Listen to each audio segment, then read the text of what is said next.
Narrator.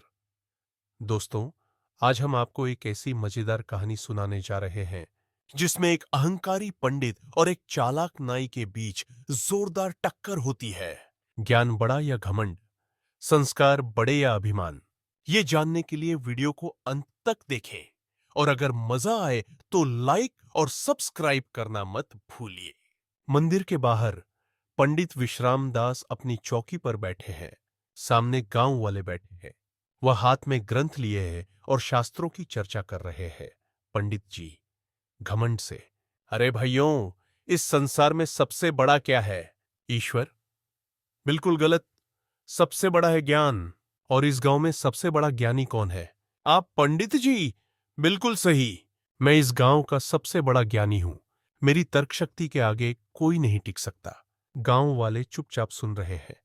तभी वहां से नाई रघु गुजरता है। वह मुस्कुराता है और सोचता है, अरे, पंडित जी को घमंड हो गया है। चलो इन्हें थोड़ा सबक सिखाया जाए। अगले दिन रघुनाई एक छोटी मिट्टी की हांडी, मटका लेकर मंदिर पहुंचता है। वह पंडित जी के पास जाता है। रघु, गुरुदेव, मैं आपकी विद्वता से बहुत प्रभावित हूं। क्या आप मेरे एक सवाल का जवाब देंगे? पंडित जी गर्व से, बिल्कुल। मेरे ज्ञान से बचकर कोई सवाल नहीं जा सकता। गुरुदेव, इस हांडी में क्या है?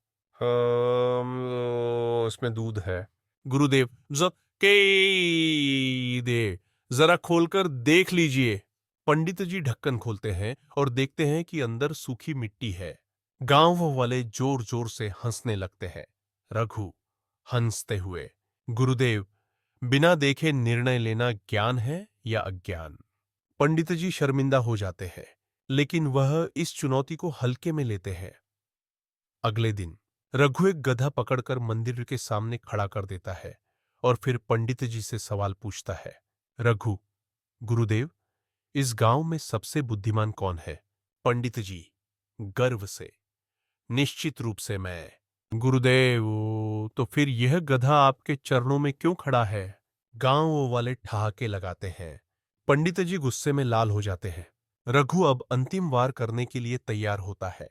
वह मंदिर में सभी गांव वालों को बुलाता है और पंडित जी से आखिरी सवाल पूछता है। रघु, गुरुदेव, जो हमेशा खुद को सही समझे, क्या वह ज्ञानी कहलाएगा? नहीं, वह अहंकारी कहलाएगा। तो फिर आप क्या कहलाएंगे? गांव वाले आश्चर्य से पंडित जी को देखते हैं। पंडित जी गहरे सोच में पड़ जाते हैं और फिर पहली बार अपने घमंड को स्वीकार करते हैं।